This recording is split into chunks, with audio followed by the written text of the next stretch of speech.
Now listen to this. This is mind-boggling. This is just too much. This hadith is too much. As in, it's so powerful. If we were to reflect on it, you should, maybe faint. When Allah loves a slave, He calls on Jibreel. Who's Jibreel?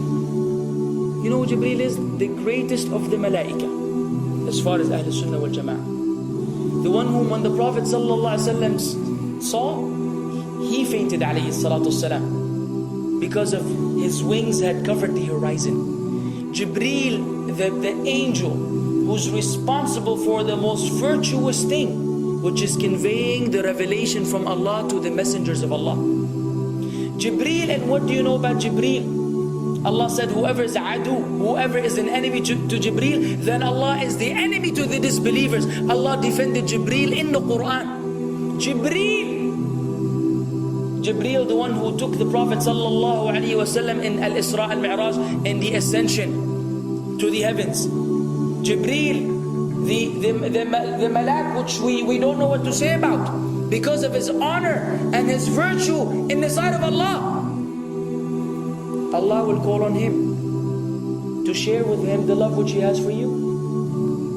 Allah doesn't need to do this. He could not do this, but Allah likes to do this, so He does it. He says, I love Fulan. Now I want you to think that Fulan is you. Whatever your name is, Ahmad, Mayroob, whatever your name is. Imagine Allah above the heavens, above the throne, in His greatness and His majesty, which is beyond our human comprehension, calls out to Jibreel to inform him that He loves you. And then only that, فَأَحِبَّهُ, then He commands Jibreel to love you also. So Jibreel now loves you. Allah and Jibreel love you. But it doesn't end there. Jibreel then will call upon the inhabitants of the sama. Who are they? All the malaika. How many? We can't even count. Trillions and trillions of malaika which Allah created beyond our, again, human comprehension. All of them are commanded simultaneously to love you. First Jibreel says, Allah loves Fulan, so now you have to love him. Then all of the angels in the heavens love you. Then Allah will place acceptance for you on earth. So people will love you. Not everyone. You may be saying, why do I have enemies? People who love the Sunnah will love you. The people who love Allah and His Messenger will love you. The people who are upon the correct aqeedah and methodology will love you. Other people may hate you because of a problem in them, not because of a problem in you. Because you may say, well, this fasiq, this evil, disobedient person doesn't love me. Don't expect him to love you. He loves people like himself. Who will love you? Righteous people. Righteous people. They don't know why. They don't even know why. You've never even given them $1 or a rial or a pound. You've never done anything for them. Maybe you scream at them. Maybe you do other things. It's Allah. Why? Because Allah had loved you first, then Jibreel had loved you first, then the malaika loved you afterwards, then Allah put acceptance for you on earth, so people have no choice but to love you. We ask Allah to make us among them. Now what better than that? What else do you want? What else do you want? What? If you're a person whom Allah loves, in every movement you go, you do, you pray, you sleep, whatever you do, you are among those whom Allah loves and Jibreel loves and the angel loves. What else do you want, ya akhi? You're guaranteed success in this life and in the life to come. Guaranteed. No way Allah will punish you. No way. No way Allah will punish someone whom He loves. But the hadith doesn't stop. The hadith has a very saddening continuation, which we should seek refuge with Allah from. وَإِذَا أَبْغَضَ عَبْدًا, and if Allah hates a slave, He also calls on Jibreel. And He informs Jibreel that He hates this person. So He will command Jibreel to hate this person. Then Jibreel will tell the angels to hate this person. Then Allah will put hatred for him on earth. La ilaha illallah. Imagine you walking upon the planet, the face of the earth which Allah created, while Allah hates you, and the angels hate you, and Jibreel hate you, and the righteous people hate you. What a sad state for a human being. And ikhwan, we could be one of those as well.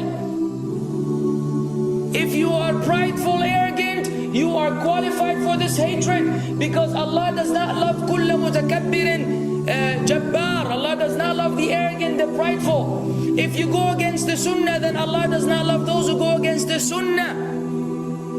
If you don't observe taqwa, and you don't observe ihsan, and you don't observe tawbah and tatahur, then again we are disqualified.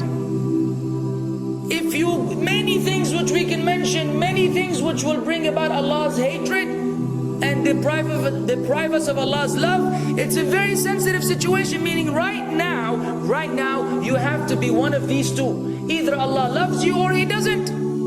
But there's always good news, even for those people whom we can be amongst. It's not too late because you're alive. It's not too late because it's Ramadan. It's not too late because you're breathing. Even if you led a life of someone who had attained Allah's hatred, if you were to return to Allah, then Allah will love you and be happier. He will be so happy with your tawbah than a man who lost his mount in the desert. Upon it was his food and his drink, and then he waited under a tree for death. And all of a sudden he opened his eyes and he sees his camel or his horse or whatever that was right in front of him. And he gets so happy, he said, Allahumma anta abdi wa ana rabbuka. Oh Allah, you are my slave and I am your Lord. Kufr. He said a statement of kufr, but the Prophet ﷺ said, أخطأ من شدة الفرح. He made a mistake because he's so happy. You know when you're so happy that you may say things against what you want to say? When you're so happy that you just, you say words that mean nothing to anyone? Allah is happier when you return to Him than that person. What else do we want? For how long are we going to stay away from Allah? For how long are we going to lead the life of the heedless? For how long are we going to go against the sunnah? What are you waiting for? Death? Death. حتى إذا جاء أحدهم الموت قال رب ارجعون لعلي أعمل صالحا فيما تركت كلا. Until when death comes to one of them, you say, oh Allah, allow me to return so that I may do good in that which I left behind. And it will be said to him, no, it's only a word. إنها كلمة هو قائلها. It's nothing but a wish and a word he will have. It will not be fulfilled. Let us not wait for death, ya akhwan. If each one of us here, by Allah, if each one of us here acted upon the sunnah, lived according to the sunnah, and invited people to the sunnah, and enjoyed what is good, and forbade what is evil, wallah, we will make a major change in the city in which we live. And if Muslims hearing this all over the world had that same attitude, then we will change the condition of the whole ummah. So no enemy can come and play games with us. We will squash them, all of them. Because Allah will defend. In tansurullah yansurkum wa yuthabbit aqdamakum. If you aid Allah's deen, Allah will aid you and will keep your feet firm. But we don't even live according to the sunnah, let alone be given victory over the enemies. So we're being humiliated in everywhere we go in the world. So let us make that change. Now that Ramadan is here, now that you've been given this sudden inclination towards good, if we don't succeed, if we don't take advantage of this month, wallahi, we are losers. If Ramadan ends and you are the same way you were before Ramadan began, then one of us is a loser. If we don't return to Allah after Ramadan, then we are losers as well.